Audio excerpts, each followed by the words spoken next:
Hello, everyone, and welcome to the latest issue of the Agile podcast. We are trying to bring you the business perspective of Agile, and we are treading into the space where talking about business agility, no longer just the technical piece. How often would you discuss Agile in the terms of sales? Radical, isn't it? This is something which I came across during the Business Agility Conference in London, where one of the speakers was talking about how sales can revolutionize their day of work as well as their outcomes if they move towards more agile way of working. I found it very, very fascinating, and I thought my audience would love it as well. So I want to welcome Marina Alex to this particular episode to share the journey she has gone through and what she has discovered in an entirely new way of doing agile and business agility with all of us. Welcome, Marina. Hi, everyone. Couple words about me. More than 10 years I worked as a head of sales department in big bank, and last 6 years I helped with agile transformation in different companies around the world. And first of all, I had my personal agile transformation because I was a head of sales department, and then I was invited as a sales director in one agile consultancy software company. And I was so surprised to see them with sticky notes, they had some strange meetings with each other, like stand-ups or something, and it was so unusual. I didn't see it in classic banks. And I tried to be a manager for them. I tried to control them, but they were software people, and it didn't work. And one day they invited me to be a part of their retrospective. And imagine, I was I was a sales director in this company, and they invited to me be a part of their retrospective and say, like, Marina, we're going to tell you feedback. We don't like that you manage us. We don't like that you control us, and honestly, we don't like how you sell our software product. I was shocked. What? You are just employees will give me some feedback? But after this retrospective, I decided to change me, and it was a good lesson for me. And I found a very big difference between classic sales and software people. They were very different. And it took about 2 years to change me as a personality. And I promised to them in this retrospective to be a leader, not manager. And after that, I started my agile transformation. And my first agile sales team was in this company, because I sold workshops about Scrum, Kanban, and I didn't understand what is it. And I attend more than 6 times per each workshop because it was everything in software language. But when I realized what is it, Scrum, I applied my first agile sales team in this company, and we tripled our sales. And we created common retrospective, and I found it's great when we are as a one team with software and with whole organization and sales, and we triple our sales.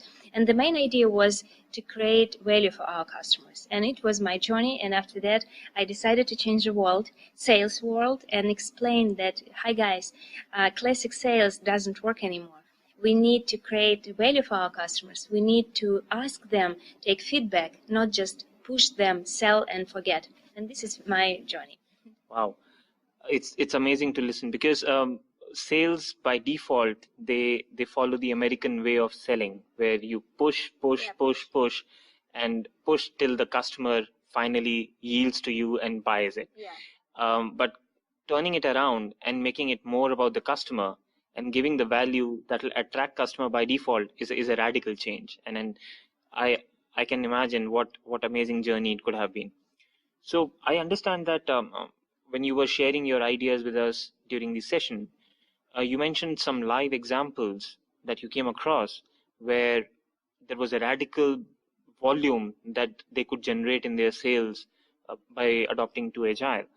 What kind of challenges you have come across, and what kind of problems you have solved over the time? First of all, I helped with Agile in different areas of business, in healthcare, insurance, banks, it doesn't matter which area. And Agile, it's about customers, right?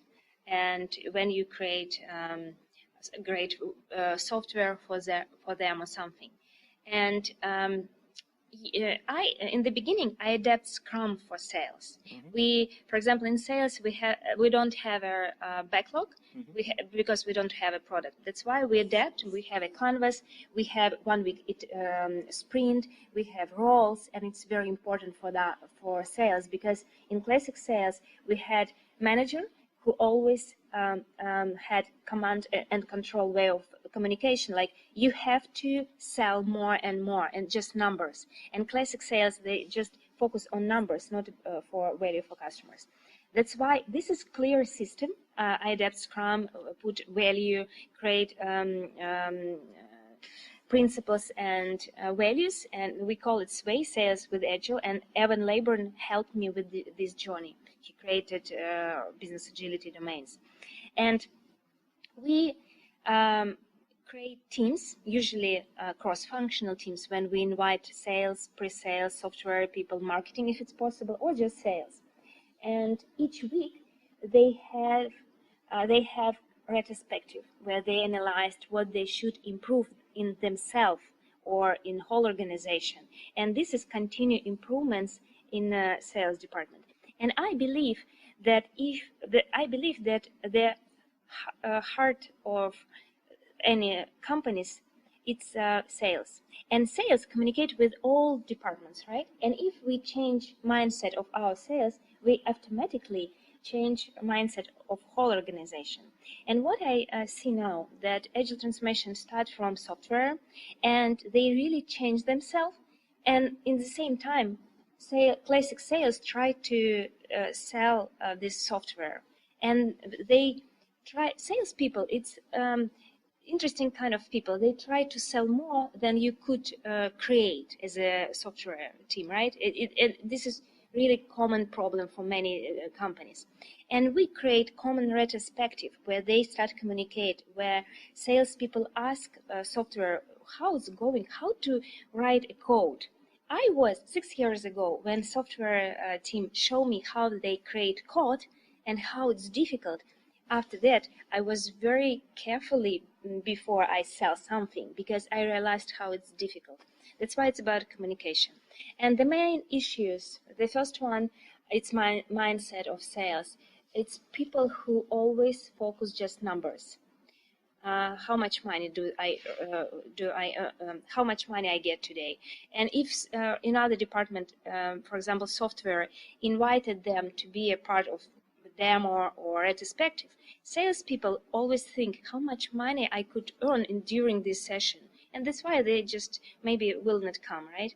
That's why it's another mentality. The second thing, it's they want. They don't like to take responsibility for themselves. They try to give this responsibility to another department, but not for them. And this is really issue, because that's the classic way the sales work. I've experienced it firsthand. Yeah, that's why we try to take this responsibility for our sales team. And this is sometimes it's really issue. The second thing, it's Sway, it's about self-organizing, right? And top managers, they really don't trust people, especially in money context, right? That's why they don't believe that salespeople could do something by themselves. That's why they try to control them each minute or give negative feedback. And the last thing, it's about customers. Salespeople don't know how to ask feedback. They know how to sell. They don't know how to listen to our customers. That's why they always say, like, Marina, we are salespeople. Why we should ask feedback? We should sell. And for them, it's really difficult. It's the classic car salesman guy. Yeah. That he'll sell you a car dealership and a car the moment you step in, and you will go out with a car, not on your feet. Yes, that's the classic way of doing that. Yes. You mentioned something which was very unique, that salespeople deflect the ownership towards other departments. They don't take the ownership themselves. Yep. And you, through this way, as well as working with them, you give them a feeling of start taking ownership. Yep. What I have come across in my experience with sales is they deliberately don't take the ownership, because if you sell something to the client and the product is not as per the expectation of the client, then you yourself feel guilty if you are taking the ownership. Yeah. And salespeople are taught not to take ownership so that they are always guilt free. So how this radical change from one thought process to another thought process has come along, and have you faced any challenges with the sales teams while this journey is happening? Sure, it's a difficult journey. That's why it takes more than 6 months to change their mindset. And this is about conversation with customers. It's about conversation with in our departments. It's about feedback. It's about trust to feedback of our customers. And for salespeople, really, as a sales person, I will tell you that salespeople afraid negative feedback. That's why they just don't ask anything, and because they're afraid. So they don't want to risk it. Yeah, they took money and they're afraid to call and ask, how are you happy about our product or service? They're afraid. That's why they don't ask, and this is a big problem. All right. Now I want to know a bit more about your Sway guide and Sway, the model that you have come out with. You explained a bit in your session in the conference as well, and I found it very unique as compared to how normal tech teams organize themselves and do it. It introduced me a very new perspective of Agile. So just tell us a little bit more about your Sway model. I would like to tell you more from question how to sell Agile mindset to your sales department. I believe that our audience will interest how to sell this idea, right? First thing, it's a clear system which help them increase their sales because they start communicate, they start help each other, and this is self-organizing team. They have visualization, they have sway board like in Scrum, but a little different, and they have transparency, who is a very hard worker in the team, who is lazy person, because it's transparency, and they start communicate and ask each other, hey, why John was so lazy during this sprint or something. And the second thing, it's clear, for example, planning session. We have everything. We have planning session. We have demo daily 15 minutes. But here difference in Sway, we have 3 questions. The first one, what did you do yesterday? What are you going to do today? And the last question, we changed. It looks like, do I need some help? Because in Scrum you have another question. If you ask salespeople what kind of difficulties you meet, what are the blockers, and you will forget about daily 15 minutes. This salesperson will tell you about 1 hour how many problems he met yesterday. That's why we ask what kind of what do I need some help or not. And demo, this is the most interesting part. In demo, our sales team show their result. They had planning session, they had goals, financial and about customer satisfaction, and they invited head of different departments or anybody from the company and show them their results. And sometimes they don't achieve their sales targets because they had some problems in process in company or something, and they try to show on this session what we as a company, as a one team, should change in our organization, and we will achieve our sales targets and we will make our customers happy. And this is very important because it's demonstration of result. And after that, my favorite, it's retrospective. I know that not all software people do a retrospective each week in a 1 week sprint, but I believe that this is the most important part in Scrum or Sway, because people have a reflection, conversation, and they analyzed what they should improve. And some interesting story for you. One day I met Jeff Sutherland, and I explained him how I apply Scrum in sales and something. And he asked me just one question. Marina, tell me please, what is the most important in Scrum? And in the beginning, I wanted to tell him like everything, right? But I told him values.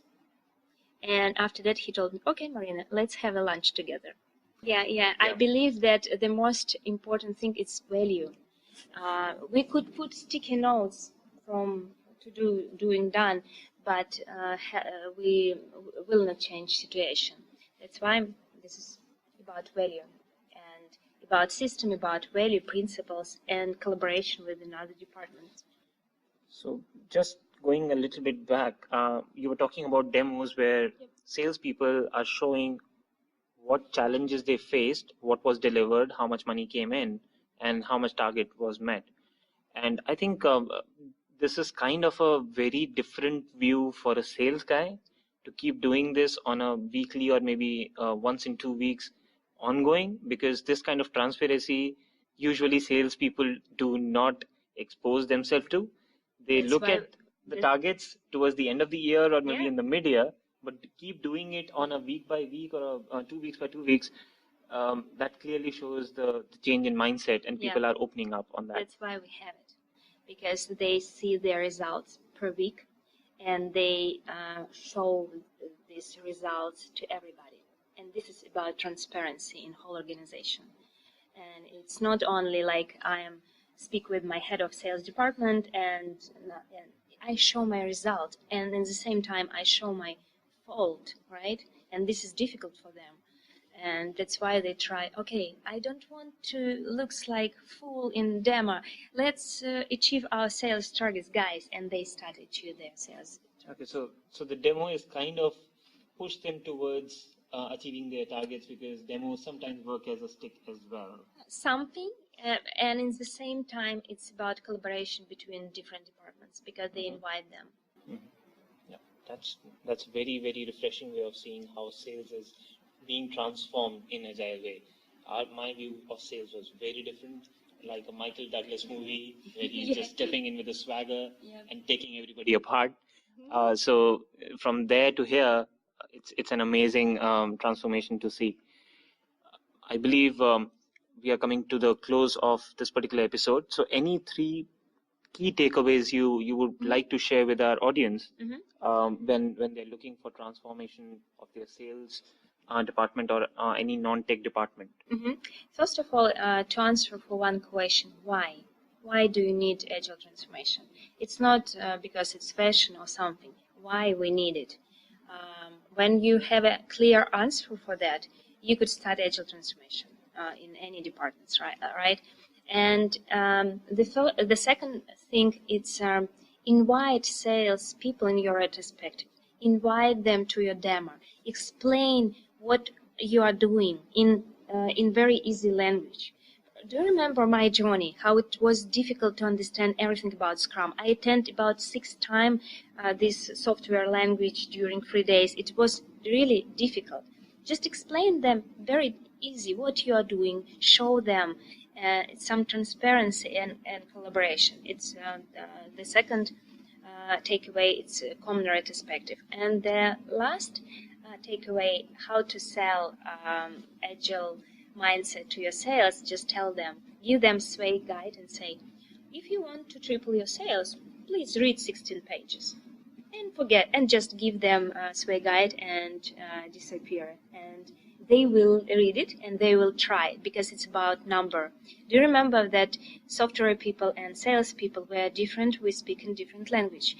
Our language, it's numbers. That's why if you decided to invite them, speak in numbers language. Explain how much time it will you will need them, or what they will get after that in money or something. That's why just tell them about they will triple sales. Please don't tell them that they will change their mindset. They wouldn't buy it. But when they start apply sway, I promise to you, they will change their mindset. They haven't another choice. Yep. Amazing. Thanks for sharing your ideas as well as your experiences, how you change, have you worked with different organizations, and the common challenges you face with the sales teams. It's really refreshing to see different departments, not from tech, but other departments, becoming serious about agile and agility and they are adopting it and transforming their own segments as well. I believe you would join us again in future on our future episodes and keep sharing your experiences with us. Thank you so much for coming on the episode. Thank you.